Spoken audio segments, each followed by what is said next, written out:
What's a mic like this used for?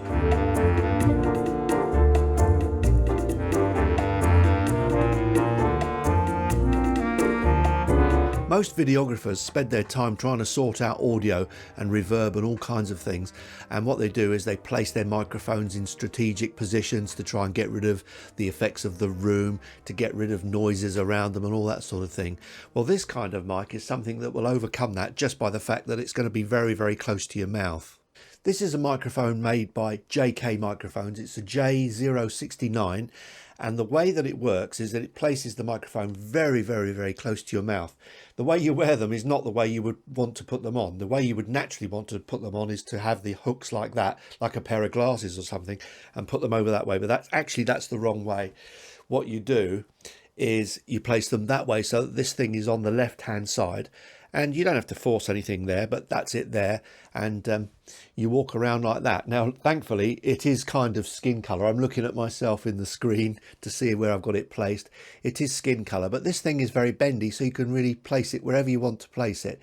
If you put it too close like that, it'll touch your cheek and make noises. But the thing is also this microphone is very, very, very close to your mouth, so you would think that proximity effect is going to have some kind of effect on the sound that you get. But for some reason, these microphones are kind of balanced in a way that they don't pick up too much proximity. So the kind of sound you're going to get from it is not a full-blown big mic sound, but it's the type of sound that's going to get your voice over in those situations when normal microphones really won't work. Hopefully you don't feel, by looking at yourself like they're looking at me there, you wouldn't feel that you're too conspicuous maybe when you're walking down the street, but I'm going to try it.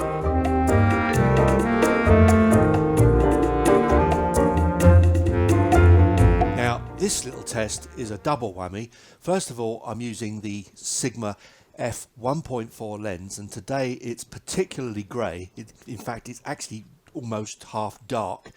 It's pretty bad. I've got a light on above me, but it's not very bright, and I'm in my garage, and it's really, really dark in here.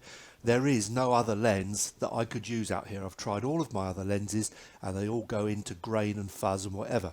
So that's the first thing. Now, the other thing is if you turn just sideways on with this microphone, you probably wouldn't notice it so much if you're turning sideways. So if you're in a car driving, for instance, it might not be seen, you know, and that could be quite handy.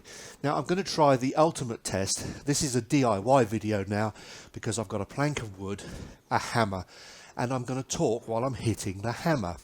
And this will show you that keeping that mic close really does keep out external sounds. So first of all, I'll bash it down here, and you'll see that while I'm talking, I'm now hitting this thing quite hard, and if I hit it quite hard, I'm hitting the wood, and hopefully you can still make out what I'm saying. And if I get it closer, that's the sound of the thing being hit, and you can hopefully hear me. Now the next test I'm going to do is I'm going to try the axe test, but not on the microphone. I'm just going to put it on this piece of wood and smash the hell out of it. I've just got the wire in the way. Must be careful of wires.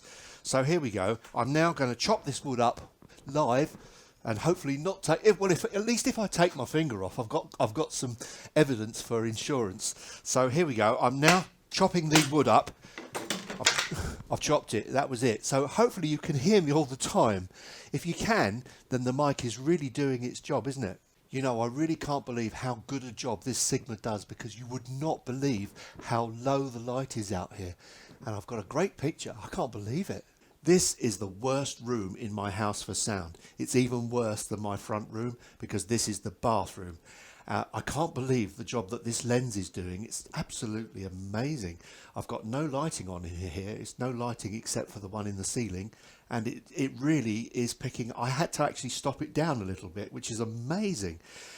So this is the sound of my bathroom. I've got tiles on the wall, hard ceiling, tiles on the floor. There's a shower there with a glass front, so everything is really hard surfaces, and hopefully now I'm not picking up any of the sound of this room, or hopefully very, very, very little. That's really unbelievable, isn't it? It's the proximity of this microphone just cuts out everything around. I'm still using this amazing Sigma lens, and I've now had to stop it down even more because I've actually got daylight now because I'm in the car. Now when you sit in cars they can sound boxy and quite nasty, so you do need to get the microphone as close as you possibly can.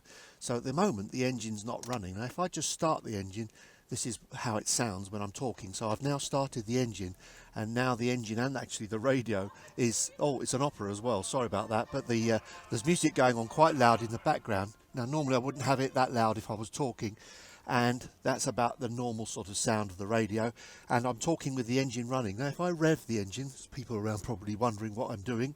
If I rev the engine, I'm now revving the engine up and down, and you probably can't hear a thing. And you know, you're probably thinking I've got a very quiet electric car. It's not. This is actually a normal car, and this is what it would sound like when there's a mic going straight into there but close to my mouth.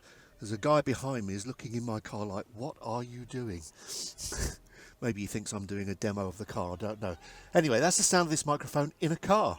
So these kinds of microphones can be really useful, especially in those really noisy situations where you've got things going on around you that's really loud and you want to pick up your speech.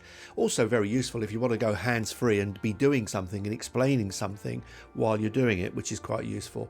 So I do recommend these just for that occasional use. They're not expensive, and it's handy to have one in the bag just in case you've got a ton of noise or you want to show something with both of your hands and capture your voice and also eliminating the noise that you might be making. So I hope you enjoyed this, and I hope to see you next time. Cheers for now.